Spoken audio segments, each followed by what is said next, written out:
విశ్వామిత్రుడు వశిష్ఠుడు ఇద్దరు మహర్షులే, ఇద్దరు బ్రహ్మర్షులే. కానీ వారిది వశిష్ఠ గోత్రం, నాది విశ్వామిత్ర గోత్రం, కొంచెం తేడా ఉంటుంది. మా గోత్రమే కౌశికస గోత్రం. పైగా వారు ప్రవచన చక్రవర్తి, నా బిరుదం ప్రవచన కిరీటి. నేను బాణాలు వేస్తాను.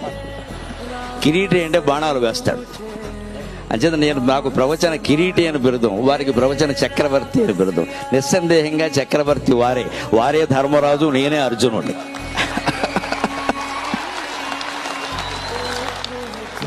భారతం మొత్తంలో యుద్ధం గెలిచాక చక్రవర్తి ఎవరంటే ధర్మరాజే. అర్జునుడు ఎంత వీరుడైనా ధర్మరాజే అవుతాడు ఖచ్చితంగా. ఆ ధర్మరాజును ఆ రకంగా గౌరవించడమే అర్జునుడిగా ఆనందం.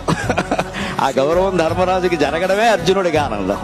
అందుకని వారు ప్రవచన చక్రవర్తి, నేను ఎప్పుడు ప్రవచన కిరీటిని. ఈ రకంగానే తెలుగునాట 2 రాష్ట్రాల్లోనూ ప్రవచనం ఒక ప్రభంజనమై చైతన్యాన్ని నింపాలి అనేది నా ఆశ పూర్తిగాను.